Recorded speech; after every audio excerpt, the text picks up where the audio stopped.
my mind, there's two kind of ideological debates playing out in the Democratic Party. And one is this socialism debate. And we've seen that play out right here in New York City. And we've seen some of the polling trends, including Gallup, 66% of Democrats have a favorable view of socialism. And I'm wondering what your response is to that and how you'll handle it on the trail.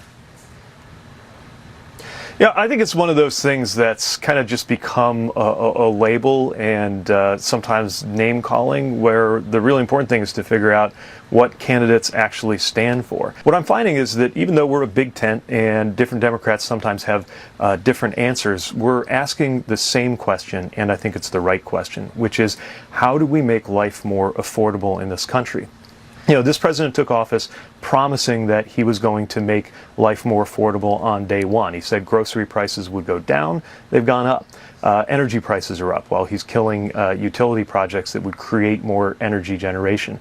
Obviously, we're really in a painful place as a country right now on healthcare, where a big issue in the midterms will be, why did so many congressional Republicans vote to cut Medicaid while they were giving tax cuts to some of the wealthiest Americans? What's up, everybody? Major retired Richard Ojeda here, and Fox and Friends are flipping out. And it's not because Pete Buttigieg came on to argue in good faith. It's because the original BS Barbie, Kayleigh McEnany, tried to bait him with culture war nonsense, framing Democrats as socialists while putting their orange buffoon on an absolute pedestal. But you did mention some of these issues playing out, and one of them is the issue of biological men in women's sports. I think approaching an issue like that, the most important thing is to take everyone seriously. This is going to be different in different cases, right? Middle school is not the same thing as the Olympics.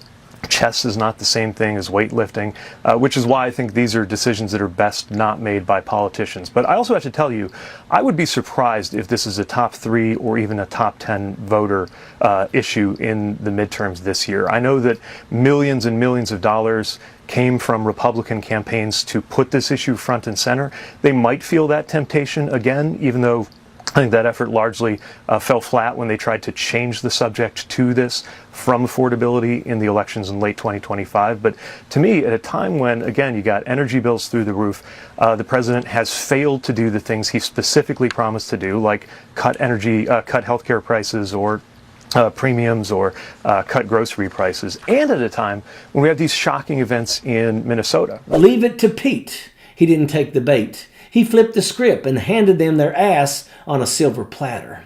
On their own damn network, too. McEnany clearly thought she was going to control the narrative, but it didn't quite work out the way that she planned. I do want to ask you about foreign policy. We've seen Maduro, who is now in custody here in New York City. He will be on trial. Look, there's a lot of dictators around the world that I don't like. Maduro is one of them. That doesn't mean that the U.S. should use force to overthrow them one by one. Anytime we're talking about using force, and I say this as somebody who was sent into a war on the orders of an American president, the bar has to be higher. It has to be in the core security interest of this country, and there has to be no alternative. And I just don't see any evidence of that. You know, the rationale that the administration gave was that this was about drug trafficking, but if we're really serious about that, you know, we have yet to hear an answer from the White House on why the President Trump, pardoned the president of Honduras, the ex-president who was convicted in an American courtroom of bringing in, I think, 400, I can't even remember how many millions of tons of cocaine, of billions of individual doses of cocaine into the United States. How did this criminal get a pardon from President Trump? Did he contribute to the Ballroom Project? Did he buy some of that cryptocurrency and make the Trump family wealthier? Why are these many fraudsters getting those pardons? And I think the pardon power, whether we're talking about the people who were convicted of beating up cops on January 6th, or whether we're talking about the ex-president of Honduras, should be a much bigger story in this country. And this is what actually scares the hell out of Republicans, when you step out of their box and confront them with logic instead of nonsense. And you could see it in McEnany's expression. From the moment she started, where she's confident, to the exact moment where that stupid smirk gets slapped right off of her face. Her eyes widen, her mouth parts just a little. That's the moment. The realization. I just stepped in it, didn't I? And boy, oh, did she. And what makes all of this so damn infuriating is a sheer insult to our intelligence. They actually think we believe this BS. Every single day, Republicans and their media mouthpieces run this state-run propaganda telling us that everything's wonderful, that we're living in Donald Trump's golden age of prosperity, and that we should all be grateful and thankful to our dear leader for it. Because remember what Trump actually ran on: lowering grocery prices like eggs, ending all wars, and ushering in this so-called golden age. That was the pitch, and it was a lie. A straight-up scam to get elected. Instead of relief, what people actually got were cuts. Seniors getting squeezed, Medicaid put on the chopping block, USAID gutted with real consequences that literally kill children overseas. And the same crowd now pushing anti-vax nonsense that puts people's lives at risk here at home.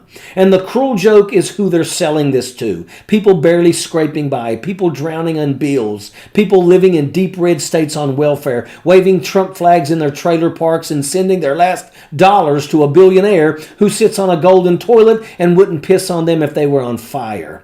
That's the fantasy Fox and Friends pushes. That's the cult logic they enforce every single day. And at a certain point, it starts to feel like a sick fulfillment of Nikita Khrushchev's vision about destroying America from within. And that's exactly why when Pete Buttigieg steps in and asks one simple real-world question, how do we make life more affordable for everyday people? That's when the cracks in the dam start to show and the entire MAGA narrative goes off of the rails. What Buttigieg did in that moment wasn't just rhetorical skill. It was honesty crashing through propaganda. He didn't pretend things were perfect. He didn't sell fairy tales about a booming economy or a golden age. He talked about how people are actually living in this country. Families stretched thin. Seniors worried about health care. Workers watching prices climb while wages lag behind. He reminded everyone that culture wars don't pay rent, slogans don't lower grocery bills, and Fox News talking points don't make life affordable. That's why his question of affordability hit so hard, because truth is a threat to a movement built entirely on lies. And the moment reality enters the conversation, the MAGA house of cards starts to wobble.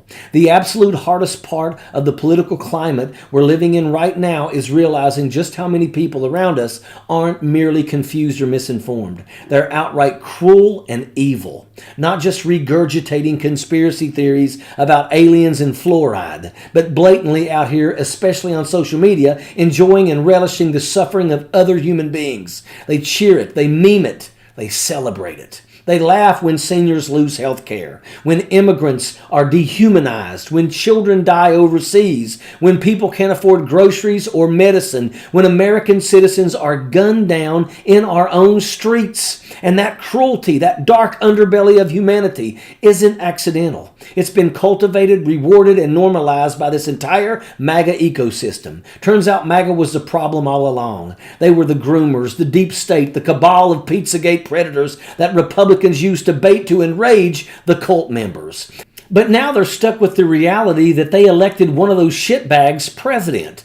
And they're not a damn thing that they can do except come up with excuses and repeat BS logic like Fox and Katie McEnany are constantly spewing. And that's why moments like this matter. Because when Pete Buttigieg refuses the lies, refuses the framing, and forces a simple real-life question back into the conversation, it doesn't just expose the propaganda. It exposes the moral rot and the contempt that Trump and his enablers have for the American people. And at some point, this country has to decide whether we're going to keep rewarding cruelty or whether we're finally going to stand up, the way Buttigieg just showed us how, for basic human dignity again. And that is an absolute fact. Sappers clear the way, airborne all the way.